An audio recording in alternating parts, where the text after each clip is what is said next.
Welcome to the DX Today Expert Report. Today, we're diving into what is arguably the most critical topic for enterprise technology in 2026. We are calling it the AI value gap. It is the hangover after the party, Alex. That is the best way to describe it. That feels accurate. We spent 2023 and 2024 in this honeymoon phase of generative AI. It was all unbridled hype, massive capital expenditure, and FOMO. But now, here we are in early 2026, and the global enterprise market is facing a severe ROI reckoning. The bill has come due. The data we are looking at for this report is stark. While adoption is incredibly high, nearly 88% of organizations are using AI in some function, there's a massive chasm between the money going out the door for infrastructure and the actual value coming back in. Let's put a number on that chasm. David Kahn from Sequoia Capital famously coined the $600 billion question back in 2024, but that number has moved. It has moved in the wrong direction. By 2025, Sequoia updated that estimate to an $840 billion gap. That is the disparity between the revenue needed to pay back the massive investment in GPUs and data centers versus the actual revenue generated by the end user applications. We have built the factories, but we aren't selling enough product yet.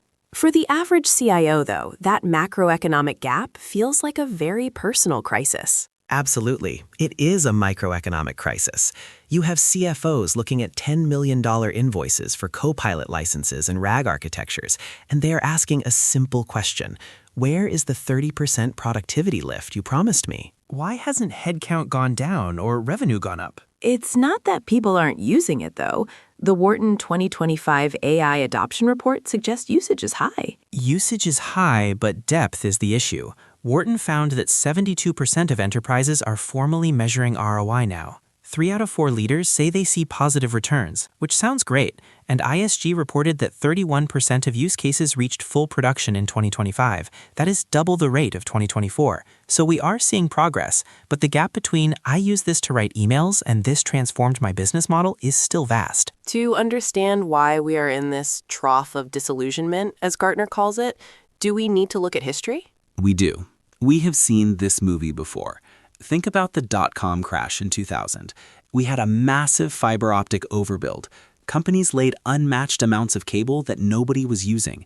It caused a crash, but that fiber eventually enabled the modern internet. Today, it's GPUs. We are hoarding capacity. And the cloud migration in the 2010s seems like another parallel. That is the more direct comparison. Remember cloud shock? Everyone moved to the cloud to save money, and suddenly their bills went up. It turned out you couldn't just lift and shift old applications. You had to refactor them to be cloud native.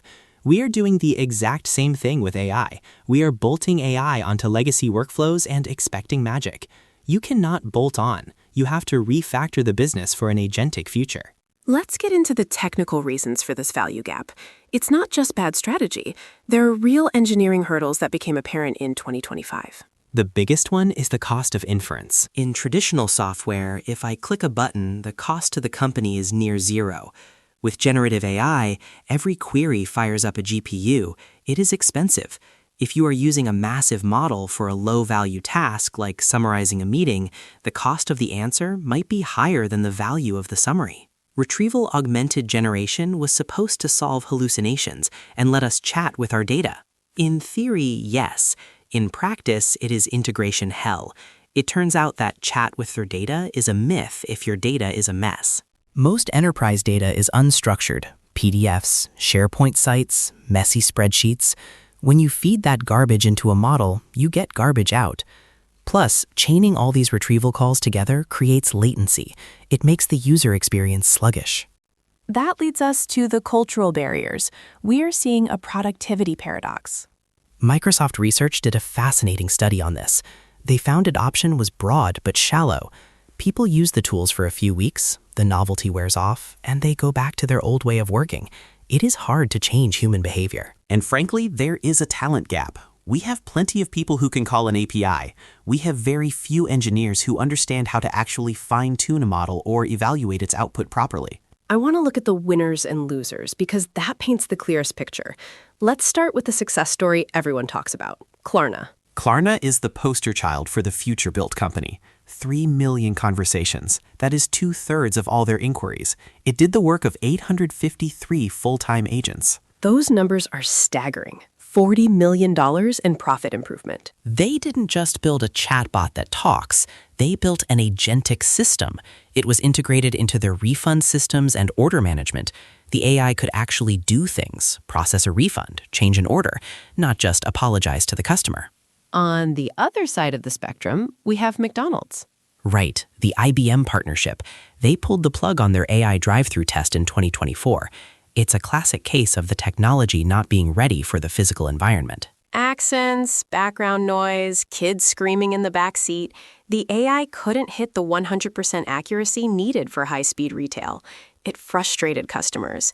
It shows that good enough isn't good enough in customer-facing roles. And somewhere in the middle, we have the experience of the average enterprise with Microsoft Copilot. It's the adoption challenge. By late 2025, 70% of the Fortune 500 had bought Copilot, but usage dwindled mid-year. The magic of the perfectly curated demos didn't match the reality of messy corporate data. Companies started pausing seat expansion. So, how does the market respond to this in 2026? What is the pivot? The pivot is from generative to agentic. We are moving away from chatbots that write toems to agents that plan and execute workflows. BCG reports that smart companies are allocating 15% of their AI budgets specifically to agents. And we are seeing a shift in the models themselves, right? Yes, the rise of SLMs, small language models. You don't need a Ferrari to drive to the grocery store. You don't need GPT-4 to categorize an invoice. Enterprises are moving to models like Llama 3 or Microsoft Phi. They cost 90% less to run. That is how you fix the ROI equation. Let's wrap up with a strategic roadmap. If I'm a CIO listening to this, how do I bridge the value gap? First, stop bolting on and start rewiring. Don't add a chatbot to a broken process. Redesign the workflow entirely. Second, focus on hard ROI. Measure EBIT impact, call deflection rates, revenue per employee. And the data piece? It's non-negotiable. Fix your data diet. Shift budget from buying more GPUs to cleaning your data warehouse. Your AI is only as smart as the data it accesses. And finally, governance.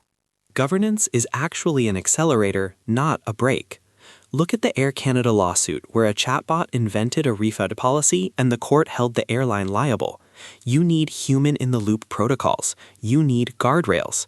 If you don't have them, you can't scale safely. It sounds like the free ride is over. It is.